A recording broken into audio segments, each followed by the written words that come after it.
After working with over 100 businesses fixing their cold email campaigns, I see the same mistakes pretty much getting made time and time again. So in this video, I'm going to break down what those common mistakes are and how to fix them. As a bit of social proof, here is some nice people saying nice things about us and our ability to be able to help them. So the first thing that I'm going to talk about is that the opportunity does not hit.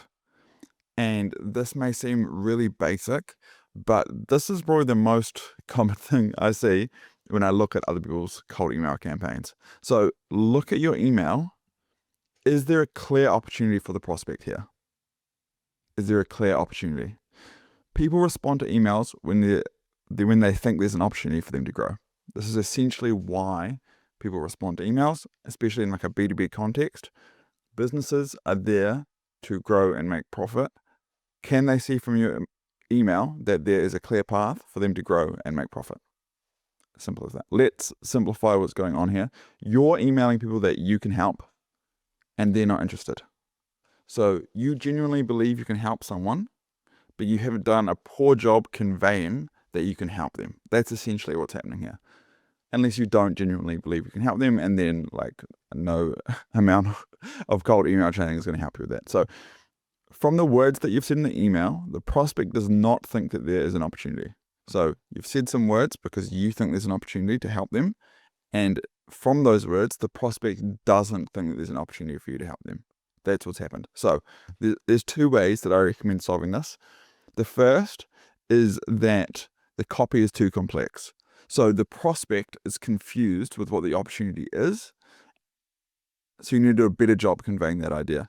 And sometimes you can literally just take some copy, put it into ChatGPT or your AI of choice and say, please simplify this massively. I want it to be understandable to like a 14-year-old that doesn't know the industry. And you'll find that the copy will be better and perform better than your copy, because simply people spend like 0.4 seconds reading the email and they don't get why you're emailing them. It's too complex. Okay, so you need to simplify the copy. And here is an example of copy that we use that you can copy a similar structure, which is, hey, first name, we currently generate calls with plumbing companies with 2 other marketing agencies in the US. Would you be open to me sending over a quick link showing you the system? It's super clear what is happening here. Super clear. It's in 3 lines of text, and you don't even need to count this. It's 2 lines of text, and one of them is a CTA, a call to action. It's really 1 line of text. Can you get your opportunity to 1 line of text? Right? What this allows is for the video to be the part where I explain the complexities about what's going on. If your copy is not working, try not talk about any of the complexities in the copy and talk about it in some sort of video like this. So there is definitely a place for getting really complex and deep in the email copy, and you can test that, and that works for some industries. But typically, if I'm looking at somebody's email copy and it's underperforming, it's typically too complex. I very rarely look at somebody's email copy that's underperforming and it's like this. It's like 2 or 3 lines. This will almost definitely get replies. Okay. 3 lines of text, low commitment call to action. Once you've generated positive replies, you can ramp up the call to action for asking for a call if you really have too many videos and it's becoming hard to scale. So let's say you go with copy like this and it's working, but then you're spending way too much time making videos. You can then ask this, change this to, would you be open to a quick call? You can. But I recommend starting with this and making sure you're getting positive replies. The next thing, if you've decided the opportunity doesn't hit and I've simplified it, is the opportunity is just not compelling enough. People are not replying to your emails because they genuinely do not care. And that might sound harsh, but that is helpful. It's helpful. It gives you insights onto the market. And typically, one of the main reasons why this happens is because you either are fresh to the market, so you don't know if it's an opportunity or not. The idea is really complex, as I mentioned above. Or you're not new to the market, but you're new to the outbound market. E.g., you've gotten referrals or inbound or word of mouth leads. And so you believe you have an understanding about what the market wants, but actually you have an understanding about the market that is problem aware and knows you and trusts you. And that's a very different market to the outbound market. For example, I was talking to like an SEO agency, and they were under the assumption that the market cared about like a transparent tracking dashboard where they could see everything that was going on. The market does not care about a transparent tracking dashboard. The market thinks SEO is a scam, right? That's the actual outbound market. Your inbound market, who have like coming off their contracts with the other agencies and they've got all these other market conditions, they might have this as like a thing that they care about. The outbound market does not. So you don't want to take lessons and learnings from the inbound market and apply it too heavily to the outbound market, okay? Because they're quite different, right? So often that's why the opportunity isn't compelling enough. What you're offering is not valuable enough for them to take 10 seconds to reply. And this is the truth. Most of the time, people make the assumption that if people aren't replying to my emails, it's because they haven't read them. They don't consider the idea that actually tens of thousands of people have read them and they don't care. Like, take it that way, okay? People are reading your emails. They just genuinely cannot be bothered to reply to them, okay? Because your email is not good enough. Your email is not good enough, and that's okay. Our emails are not good enough sometimes as well. We need to make them better. So you think it's valuable because you spend all your day in the trenches, seeing results, talking to people who care, etc. But the market does not care. And that's because your lens about the market and the actual market are different, right? Like, I can spend all day talking to people that we can help, right? But those are people that have gone through a certain path to get to me, learned certain things about me. They have different problems to the market as a whole, okay? So although you think it's valuable, it doesn't really matter. It's what the market thinks is valuable, okay? People should start at one end of the spectrum and increase value if they don't get positive replies. Yeah. So this is something that I've said for quite a long time, which is often we'll be working with a company and crafting like offers and copy and stuff. And they will say, like, we can go with this, and then if that doesn't work, then we can go for the more compelling one. And if that doesn't work, then we can go for like the hero most compelling. And I always say, just start here. And if you get too many positive replies, then go down the rung. Instead of starting here getting no positive replies, probably burning a bunch of inboxes, then going up the rung, having to buy a whole lot of new inboxes and domains, getting more warming, wait 2 weeks. Oh, it's still not compelling enough, go up the rung. You want to start up here and come down. So start with the most compelling email you can write, and then make it less compelling if you get too many leads and you're completely flooded, okay? This may mean you need to tweak your offer and product to match what the market wants to buy. This is part of market research. And an example here is when we first started doing cold outbound, we talked about getting more private events for venues. And then over time, we learned that the market actually wanted more weekday corporate events because of obvious reasons. They paid more money, they just put money in the tab, they were easier at booking because it wasn't like this emotional decision to book a venue, all these sorts of things. And so we tweaked our actual product to match what the market wanted to buy, and we changed our emails to match, and our emails 4 or 5x'd the amount of positive replies we got for the emails, okay? So the market will tell you what they want to buy because it's typically the most desirable thing. And the most desirable thing is like where they clearly see there's an opportunity to make more money.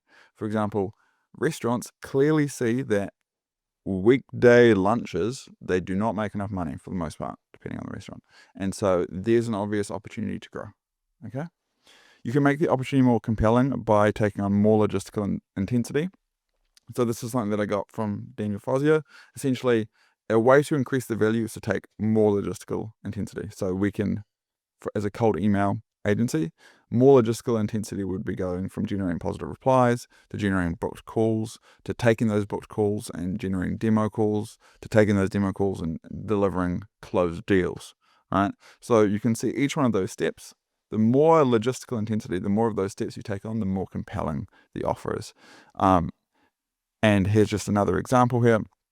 Like if you're an M&A firm and you want to improve how valuable your email is, instead of saying we can list your business, take one step further and say we already have a buyer. Okay, so you can walk down the steps of logistical intensity to make it more appealing.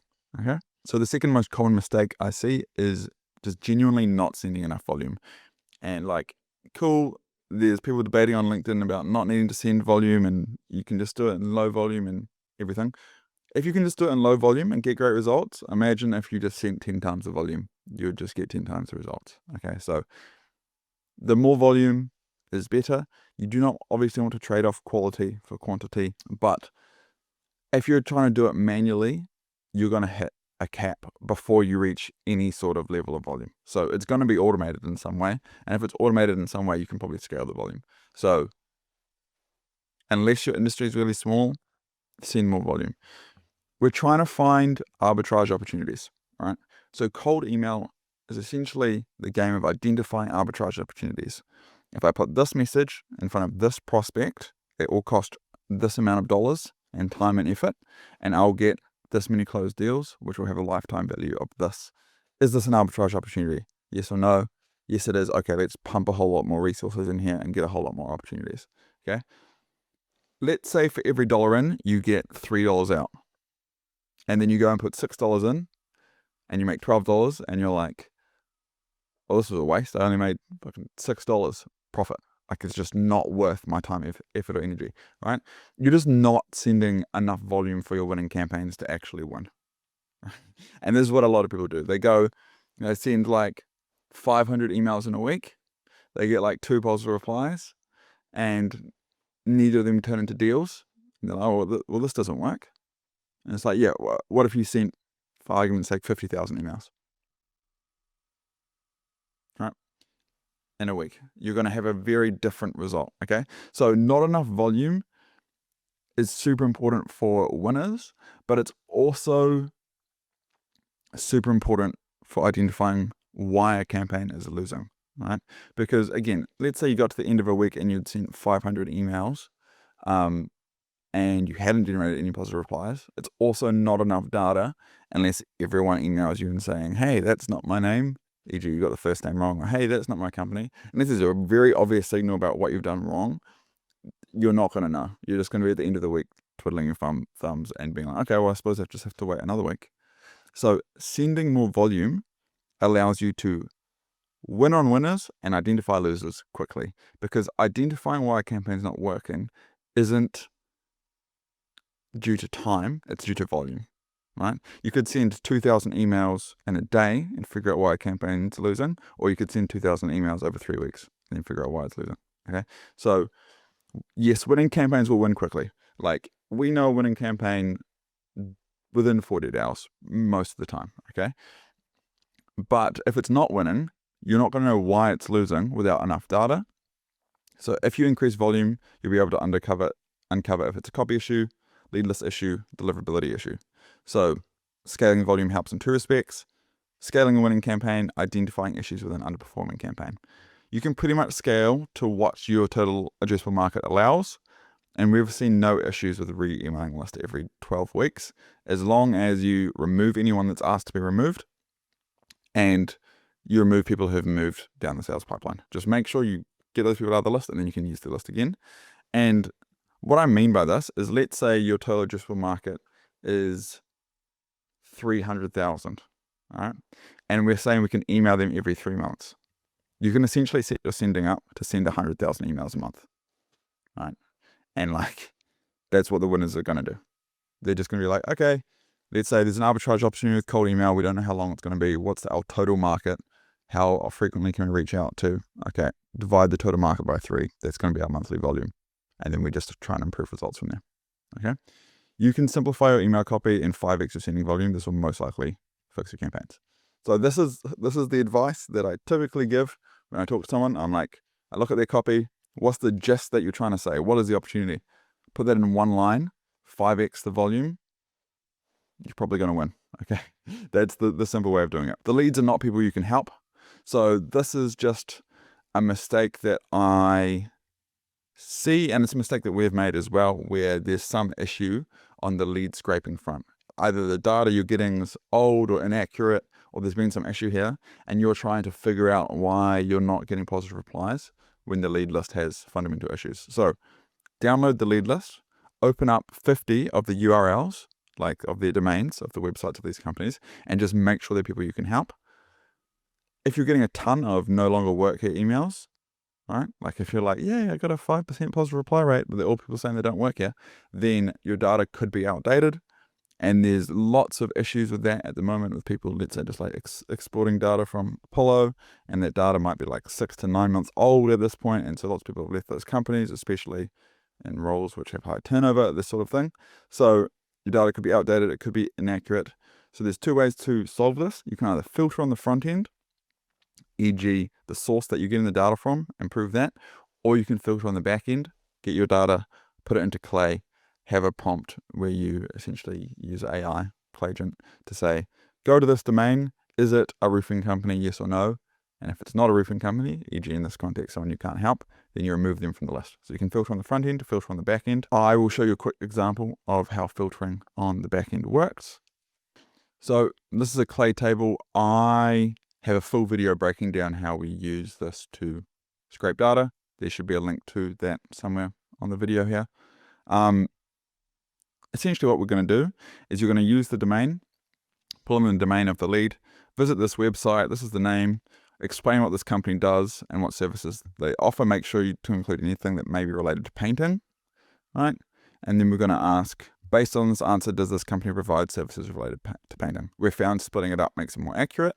So if you have a look at this one, these guys specialize in window and door restoration, and e.g. they're not a painting company.